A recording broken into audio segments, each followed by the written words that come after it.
Masih tentang strategi Putin yang memiliki kekuatan bersama di Eropa dengan Turki dan kekuatan Rusia di sisa dunia bersama Tiongkok. Asli, keren langkah mereka ini. Untuk mereka menjadi global player, mereka mengambil langkah-langkahnya penuh dengan perhitungan. Seperti langkah Grandmaster catur berelo rating 5.000 kali ya.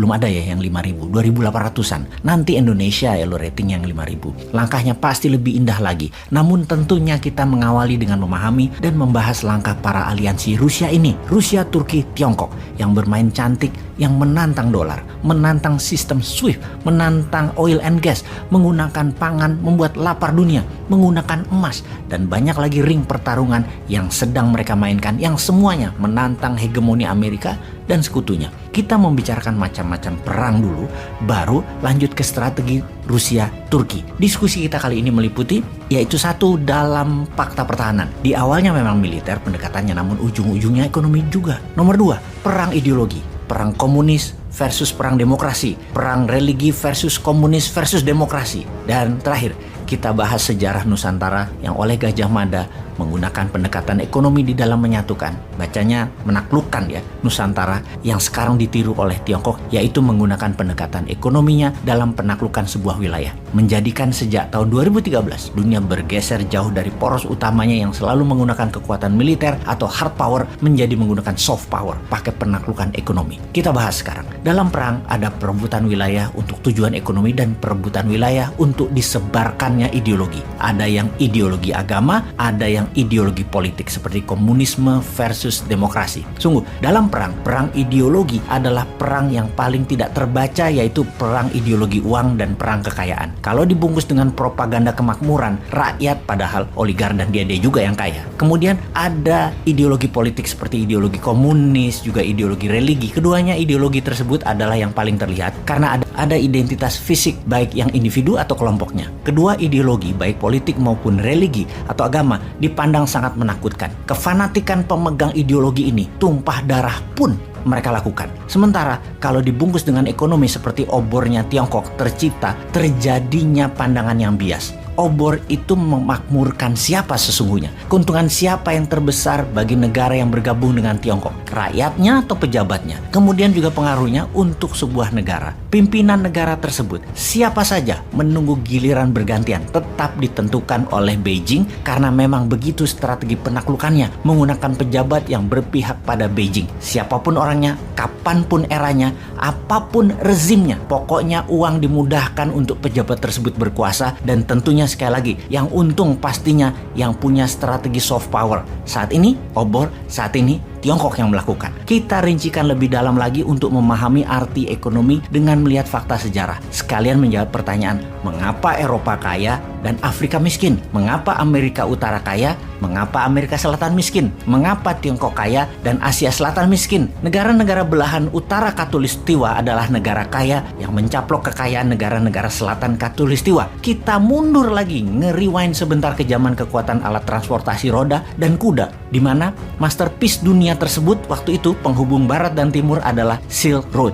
Pertukaran produk dan pengembangan produksi kertas Tiongkok, mesiu Tiongkok, rempah dan emasnya India, bahan baju dari India, sutra dari Tiongkok, dibarter piring, keramik, perhiasan Eropa, sampai kemudian kemajuan teknologi navigasi perkapalan dari Timur Tengah ke Eropa. Ketika dunia perkapalan tumbuh kurang dari 50 tahun di Eropa, Silk Road hanya dipakai kurang dari 20%-nya saja. Dunia lebih cepat terhubung melalui laut. Kemajuan teknologi permesinan Eropa menuntut banyak bahan baku. Kemakmuran Eropa menuntut makin banyaknya barang produksi, dan barang produksi memerlukan bahan baku. Inilah awal bangsa utara menjadi lebih cepat maju karena 4 musim membuat mereka selama ribuan tahun yang cuacanya keras, membuat mereka sekali lagi memiliki peradaban keras dan harus survive dengan banyak inovasi. Inovasi adalah kunci survival sebuah bangsa, dan kerasnya musim di wilayah utara Khatulistiwa yang kebanyakan adalah sangat ekstrim, mulai dari panas kering di atas 35 derajat Celcius hingga dingin membeku di bawah 10 derajat Celcius,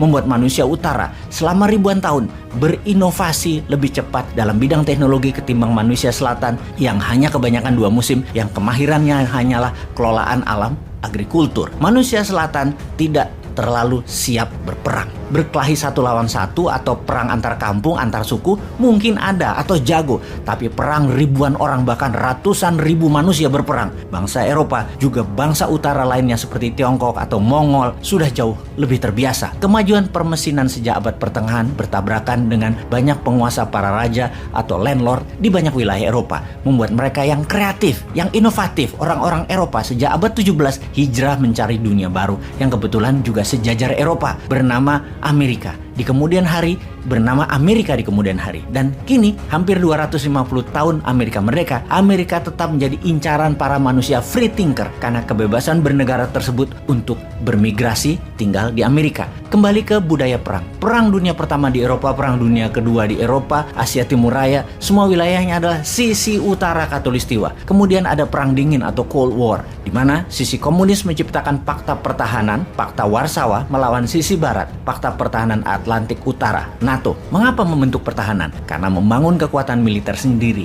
biayanya sangat besar. Kemudian dalam periode panjang belum tentu ada serangan. Namun tanpa persiapan perang tersebut, sebuah wilayah akan menjadi lemah dan mudah ditaklukkan oleh pemimpin ambisius, visioner, dan biasanya sangat menyukai sejarah masa lalu akan kebesaran bangsanya. Punya romantisme sejarah lah kira-kira. Kita semua tahu saat ini negara agresor itu adalah Amerika. Kalau tidak mau diserang ya gabung dengan Amerika, atau lebih tepatnya takluk pada Amerika dan kekayaan alam sebuah wilayah disedot ke Amerika untuk kepentingan Amerika. Tidak nurut, digulingkan pemerintahannya atau diembargo atau diserang secara militer terang-terangan. Seperti Erdogan akan digulingkan oleh Amerika namun diselamatkan oleh Rusia. Juga bukti lain, perang saat ini oleh Amerika adalah ke negara-negara penghasil fosil oil yang memang akan terus dipegang Amerika, minyak dan gas bumi dunia itu. Kembali ke peran Turki kali ini dalam perang di Ukraina. Turki tidak menjalankan perintah NATO untuk memberikan sanksi ekonomi dan embargo produk Rusia, malah melakukan sebaliknya. Transaksi dua negara meningkat tajam. Juga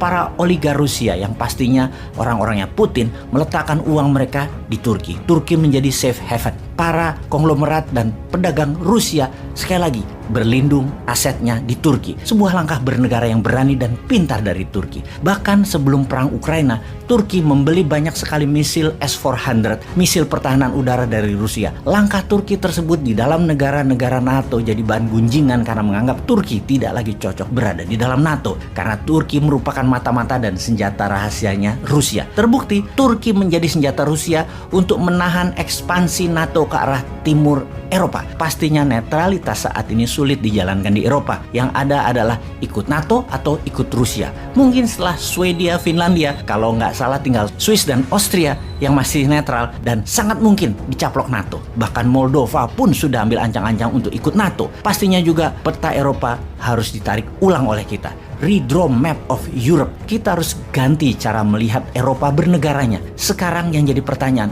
perang ini terjadi karena NATO menyerang atau karena Rusia menyerang? Saat ini Ukraina jadi ujung tombak NATO. 18 billion dolar anggaran baru dari negara Eropa dan Amerika menurunkan lebih 40 billion dolar lagi. Kalau di total dalam rupiah kira-kira hampir 900 triliun kira-kira. Saat ini di Brussel, Belgia, tempat komando sentral NATO melawan Rusia sedang merapatkan barisan. Apa kira-kira langkah mereka selanjutnya? Panjang nih perang dunia ketiganya.